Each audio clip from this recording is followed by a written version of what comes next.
gospel raises and focus only on the pleasant side of things. However, among us, we have many divorced and remarried persons and many children who've been affected by the decisions made by their parents. These are controversial topics in the church, and yet I believe the Christian family must have something to learn from the first family, Adam and Eve. In a study done in 2014, the study said that the divorce rate is lowering in the past decade. Here are the statistics that it cited. For American marriages that began in 1890, about 10% ended in divorce. For those weddings in 1920, the rate was about 18%. For couples married in the 1950s, 30%. For couples who were married in the 1970s, a 50% chance of rate of splitting up. For couples married in the 1990s, the likelihood that the marriage would end in divorce was a staggering 67%.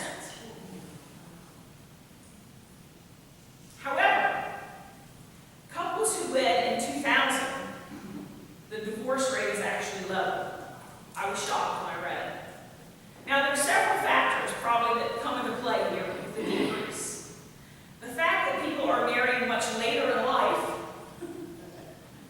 resulting in more mature marriages, is helpful matters.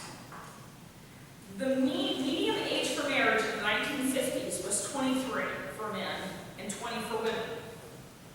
In 2004, it rose to 27 for men and 26 for women. If the numbers continue to go down, roughly, hopefully, 2/3 of marriages will not end up in divorce. They will actually make it. So what's going on with divorce?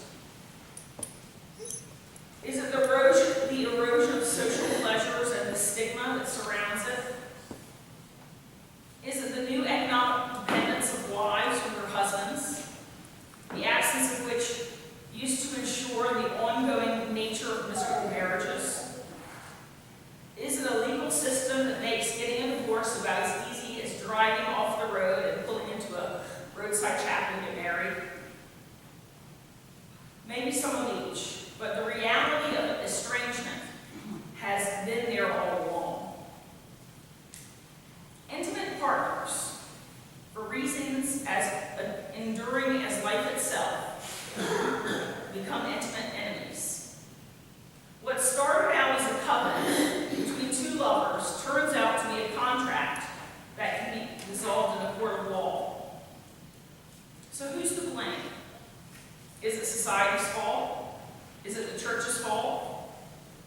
No matter whose fault it is, we need to understand it so that we can change it. I believe that if we look back to the beginning of time, we can move forward and discover how to reclaim the divinity within the union and within the family. At the beginning of creation, after God created the world and man, God said it's not good for man that man should be alone. I will make him a helper as his partner. Now, depending on which creation narrative you read in Genesis, animals came first, then man. The other creation story is man came first and then animals. There's actually 3 creation stories in Genesis.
Today, this still holds true. When we are called to be in relationship with another, to be fully in union with a partner, we are called to honor that individual. That person is our partner, as we are their partner. And to be a partner means not to be in a relationship of subordination, but an alliance of mutuality and interdependence. When we coexist within these boundaries, there is receptiveness to each other and to the divine. Today, there's a nationwide movement to call men back to the home and back to their responsibilities. This movement goes by the name of Promise Keepers. Now, I'm sure many of you have heard about the movement. It's been going on about 20 years. The movement is calling the men to again take charge of their family, but not to simply be in charge, but to be in charge to the point that everyone else in the family is submissive. The movement claims that God in Christ ordained the man to fulfill that dominant role within the family. Now, if we had an arena of 100,000 racially mixed men and women, and we told them that Jews and blacks and women were to be submissive to white man, there would be an uprising, and that no ship wouldn't fly. Yet today, they are filling arenas and telling the male-only crowd that woman is to be submissive to man. In the first instance that I gave, we as a country would cry out that it's prejudice and not acceptable. All would hear because the voices would ring out together, both male and female. However, the voices are much fewer in the instance of women being submissive to men, because it is mostly only the strong women who can cry out. These women are the ones who can firmly plant themselves in the knowledge that they, too, are called to be equals. Many label these strong women as feminists. And for many in today's society, that is still a negative term. However, these so-called feminists are simply going back to the creation story where God made woman to be partner to man. A partner in a mutual relationship of interdependence. There could be none of the divine or the holy if the relationship is not shared and equal. But how do we live with this divinity? How do we recognize it? Often, many people are afraid of what they do not know. Children are often tentative of first days at their new schools or the first day of the school year because they don't know what their teacher is like. On a first date, you can remember how far that was back. You're a bit nervous because you don't know who the other person is or what they're like. New moms and dads are especially nervous about everything having to do with their first child. And you all know that anything such as a pacifier dropping on the floor must be washed and sanitized with the first child. With the second child and third child, it's just scooped up and shoved back in the mouth. We are unsure of what we do not know. So do you think we should be unsure about the divine? I don't believe we should, because we are already familiar with it. The divine has been among us.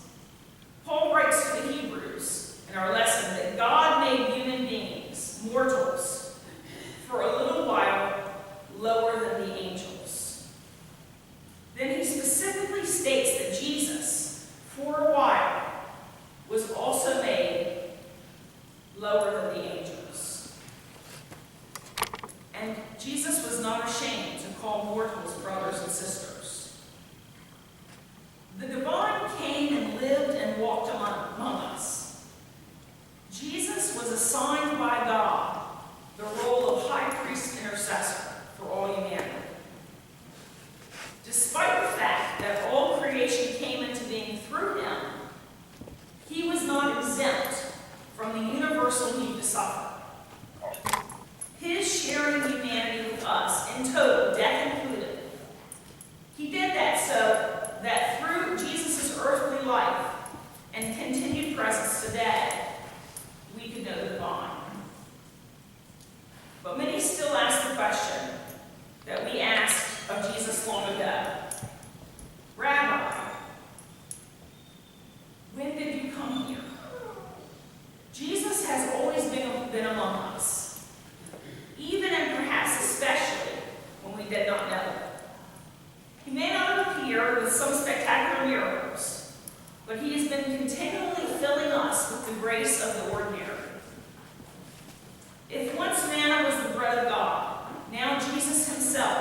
is God's manifest in the ordinary stuff that nourishes us day by day.